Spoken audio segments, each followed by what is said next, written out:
Hey, what's up everybody? I'm going to attempt to explain this alternator removal as quickly as possible.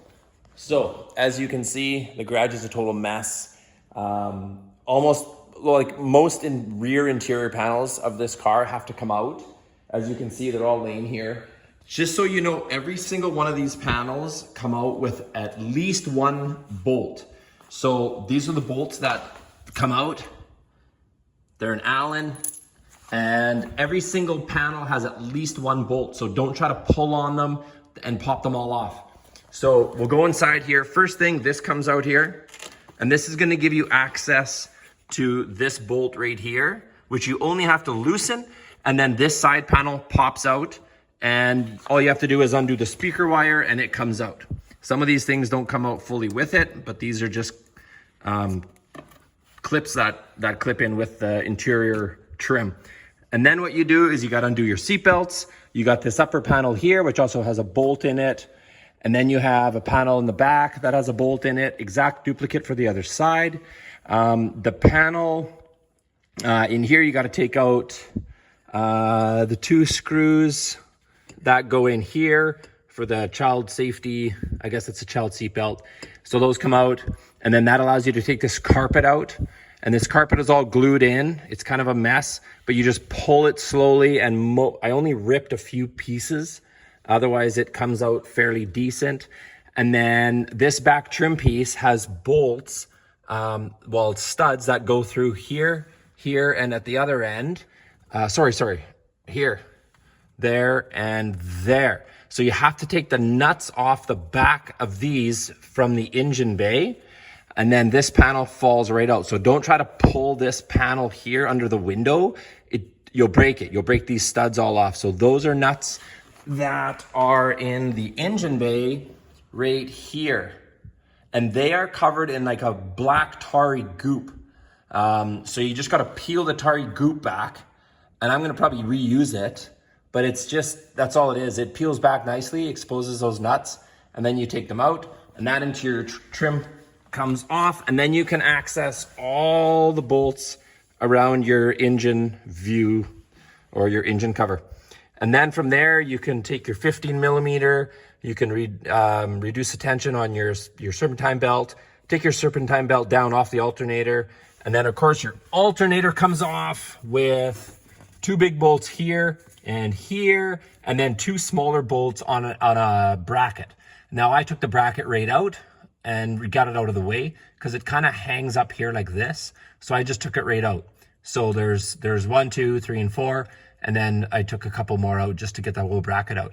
And then your alternator is here. Okay, and then after that, that's where the challenge starts and that's where the difficulty starts. Okay, so after that, you got to get this, where's that clip? Right here. You got to get this clip off. So you can do this from in the engine bay. And what I did is I pushed down on the middle piece.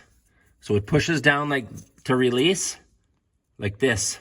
So you push down, I can't use my thumb of course, but you push down on it with a flat screwdriver or something. And then with another flat screwdriver, pry it back off of the alternator because it's stuck in here like this. And you have to access it from the engine bay down. So what you got to do is you got to crawl onto the engine bay, you got to kneel on it, and you got to reach down in there, way in the front with a flashlight, and you got to pop that clip off. And then it comes off. Then what you have is you have this clip on the back of the alternator. And this is just basically a protected clip that can pop off.